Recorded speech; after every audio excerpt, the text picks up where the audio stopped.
What's up, everybody? Let me finish setting this up. And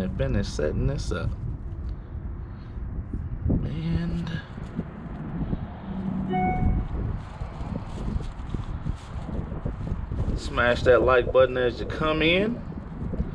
Smash that like button as you come in.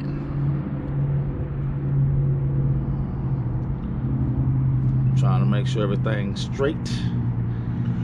What's up, everybody? Let me finish that. That's a beautiful thing. That's a beautiful picture. All right. What's up, people? Today, well, actually, first part of today, I want to talk about the video that I put up a couple of days ago, maybe 2 days ago, from Diamond Music 24K. And it was a police stop that they were involved in, blah, blah, blah, blah. I put up a couple of things. But one of the things I wanted to point out, because I'm going to actually use that video again, because I want to reinforce the one thing that I talk about constantly, and that's the forced identification. And there were several things that police officer did wrong. Very, very, very wrong. And I actually only pointed out two times in which he actually had lied, just flat out lied for no reason, for no good points of anything like that. So today, the one thing I want to talk about is what the hell is that? Let me find it.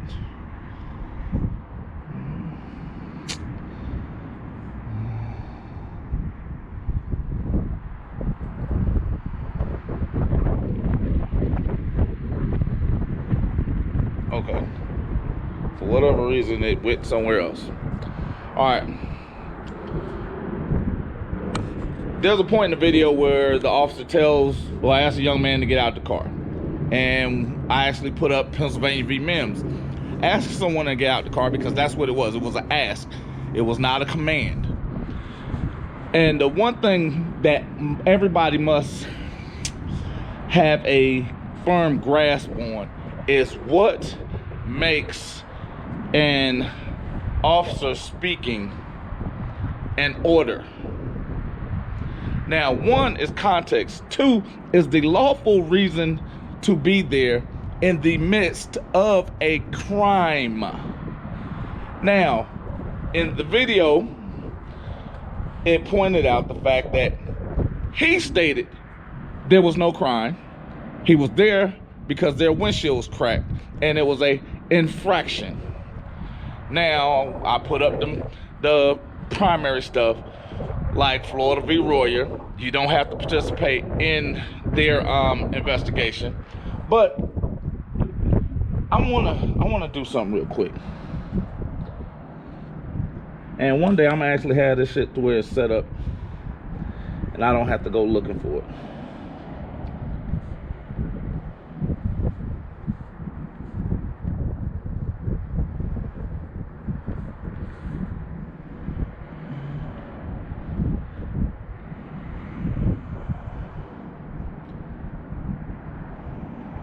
Okay, because it's a context of that I want to talk about.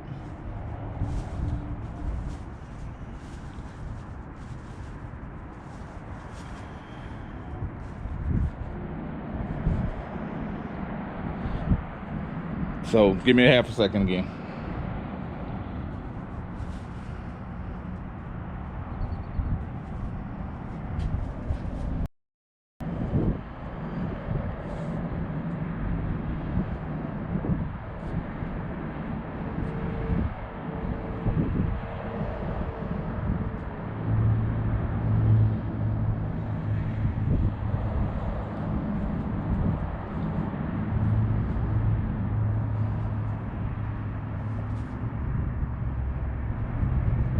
Okay. Now, most of you already know I keep most of these stuff on a pretty much a note app, which is generally, this shit is getting on my nerves too.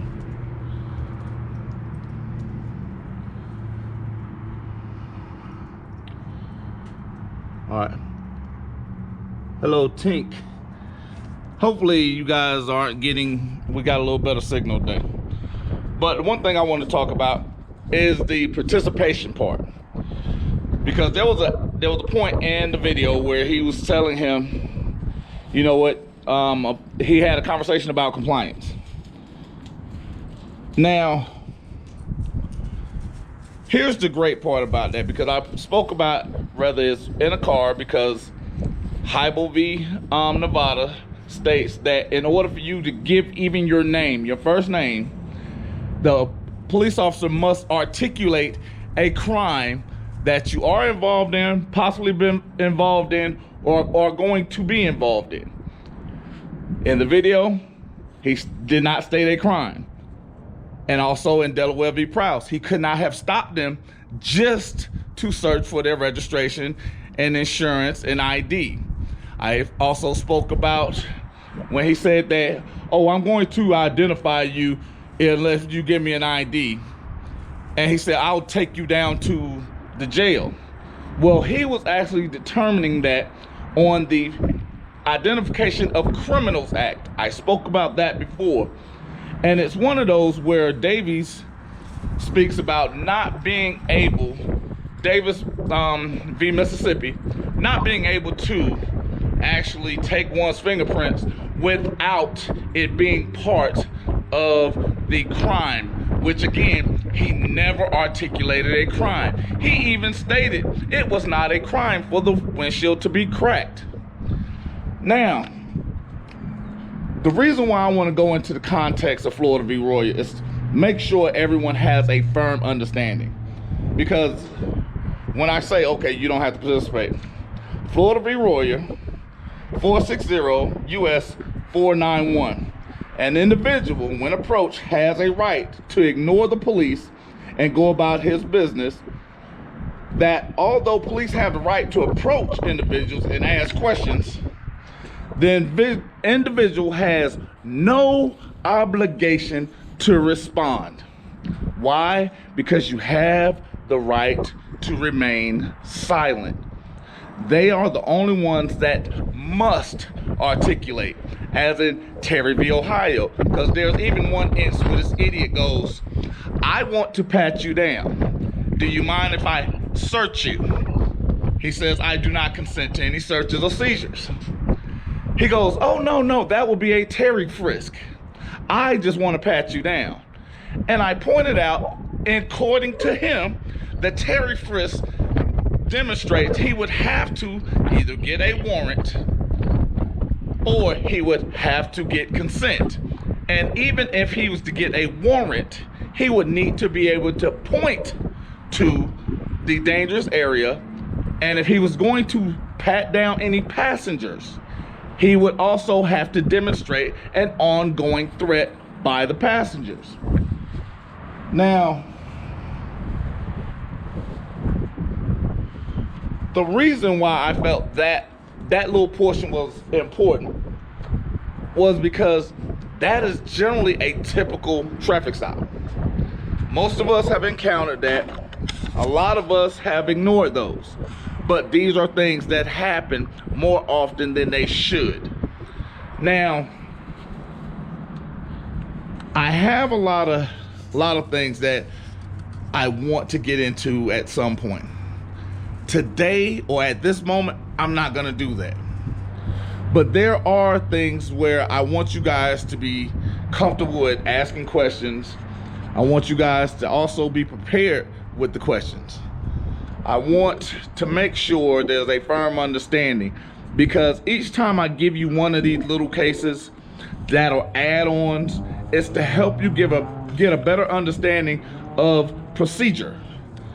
Because the better you're understanding the procedure, the easier it is for you to combat this epidemic of bad policing. But not only knowing, because knowing is half the battle. Right? G.I. Joe. Knowing is half the battle. It's the application, because knowledge isn't power. It's potential power. Applied knowledge is power. And until you start fighting back and I say this more than I should, because it should be a common thing. You have to get to a point to where you're saying, I'm tired of this. This is enough. You have to be ready to be inconvenienced. You have to be ready to actually discipline yourself to be able to follow instructions. Because I think one of the things I say more often to people than I know I should is, I need you to stay focused. In that stop, there was a point where he offers to extend the stop by telling him, bring the dogs. Go ahead and get your dogs. Here are a couple of responses, because I know I have one of my viewers that normally say, what do I say in this situation? In a situation where he goes, do you mind getting out the car? My response is always, yes, I do mind. What is it that you need? Oh, I want to talk.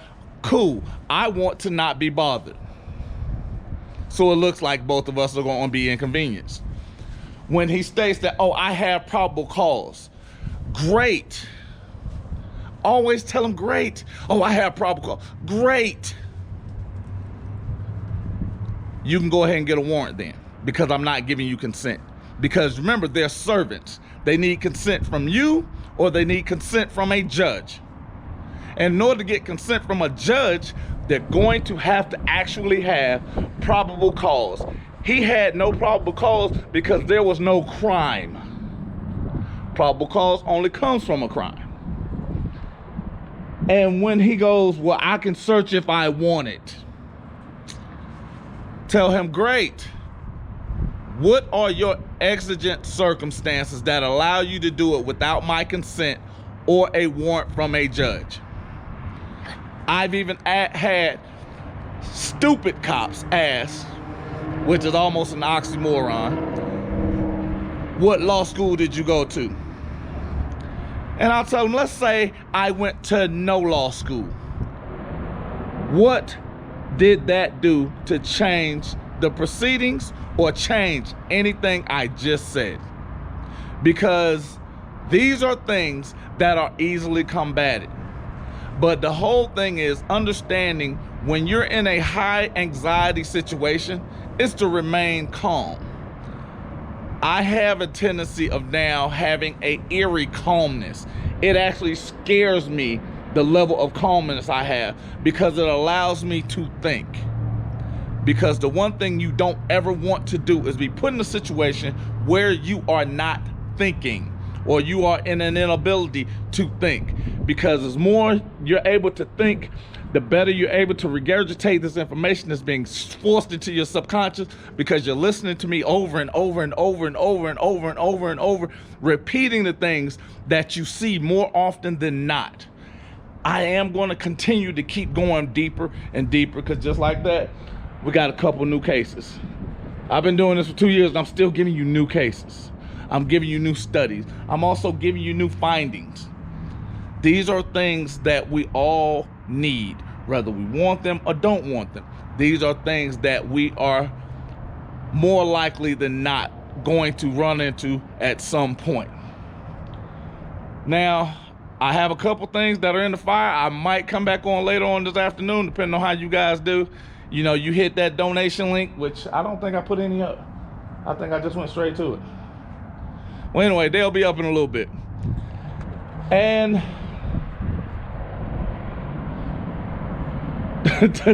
today's quick episode was brought to us by Grandpappy. Grandpappy put 50 on it. Now, again, the size of the donation does not matter. Send it. We're going to keep it going, keep it growing. And at the same time, share this video. Hit the like button. And also, make sure you're able to review this video as often as possible. Because not only are videos like these kind of tangible, but they're reinforcements. This is almost like the professor lecturing you in your classes. This is the comeback. This is almost like I guess your quiz for the week. I'm going to give you new information actually later on today, more than likely. Not sure if the video is going to be finished by then, but yeah, I'll have something up. And the podcast is back on schedule. So be sure you get ready to download that. Don't forget to support this podcast monthly. And you have it, what is it?